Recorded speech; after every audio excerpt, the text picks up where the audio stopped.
Heart failure আসলে আমরা কখন বুঝি এবং কি কি কারণে রোগীদের হার্ট ফেলিওর হতে পারে? হার্ট ফেলিওর জিনিস সম্পর্কে সবার কম বেশি একটু ধারণা থাকা এই জন্য জরুরি যে আমরা বলে থাকি সব ধরনের হার্ট ডিজিজেরই একটা এন্ড স্টেজ হচ্ছে হার্ট ফেলিওর।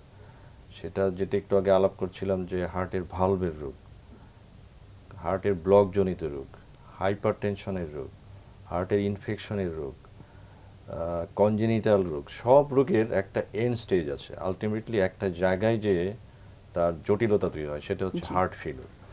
এই জন্য হার্ট ফেলিওর সম্পর্কে কম বেশি ধারণা থাকা এই জন্য জরুরি, যেহেতু এই রোগগুলো আগে নির্ণয় হওয়ার পরে চিকিৎসা শুরু হলে মানুষের সারভাইভাল বেড়ে যায়, মানুষের জীবনটা প্রলম্বিত হয় এবং একটা সময় পরে হার্ট ফেলিওর ডেভেলপ করে।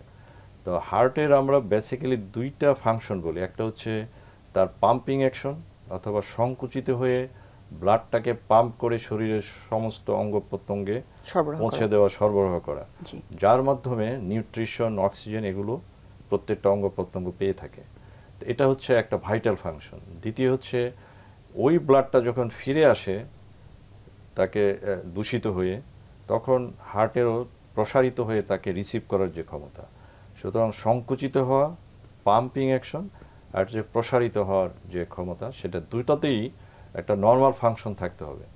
এখন দুইটার একটাতে অথবা একই সাথে যদি দুটো ফাংশনে যদি তার ক্ষতিগ্রস্ত হয়, লোপ পায়, তখন আমরা বলি যে তার হার্ট ফেলিওরে উনি আক্রান্ত হয়েছেন।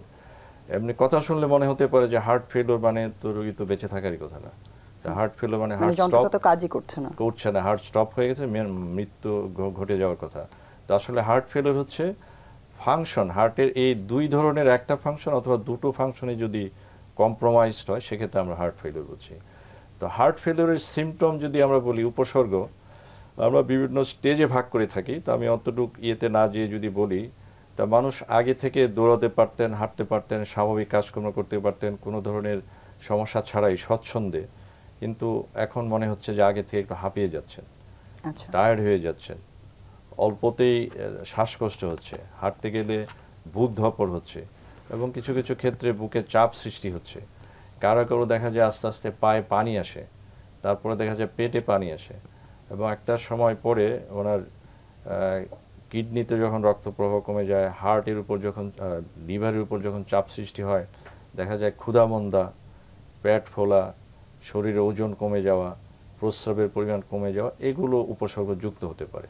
তো মূল হচ্ছে অন্যান্য ভাইটাল অর্গানগুলো এটার সাথে ইনভলভমেন্ট হচ্ছে। যেহেতু হার্ট ফেলিওর পাম্পিং অ্যাকশন কমে যাচ্ছে, সুতরাং রক্ত সরবরাহে কিছু ঘাটতি হচ্ছে, সেই হিসাবে অন্যান্য অর্গানগুলো কম বেশি ফাংশনের সমস্যা হবে কম বেশি।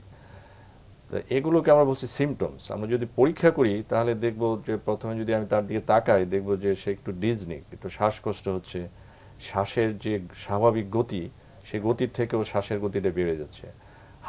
হাত যদি ধরি, দেখব যে হাত একটু ঠান্ডা, তার মানে হচ্ছে পেরিফেরি বা দূরবর্তী স্থানে রক্ত প্রবাহ স্বল্পতা ঘটছে। আমরা যদি পালস দেখি তাহলে দেখব যে পালসের ভলিউমটা একটু কম এবং পালসের গতিটা অনেক কম। হার্ট যখন কম্পেনসেট করে তখন হার্টের গতি বাড়িয়ে দেয়। আমরা যদি ব্লাড প্রেশার দেখি, বেশিরভাগ ক্ষেত্রে দেখব যে ব্লাড প্রেশার একটু কম, কারণ হার্ট পাম্প কম করতে পারছে। যদি হাইপারটেনসিভ হার্ট ফেলে হয় সেটা আলাদা জিনিস। আমরা যদি তার নেক বা গলার দিকে তাকাই, দেখবো যে ওখানে একটা নীলাভ মোটা রক্তনালী লাফাচ্ছে, ওটাকে বলছি আমরা জেভিপি রেজড। তারপরে যদি আমরা বুকে চলে আসি তাহলে দেখবো যে যে প্রিকোর্ডিয়াম, হার্টের উপরে জায়গাটা অনেকের লাফায়, ওখানে পালসেশন দেখা যায়। শুধুমাত্র পেশেন্টকে অবজার্ভ করেই এটার ব্যাপারে অনেক ধারণা করতে পারে।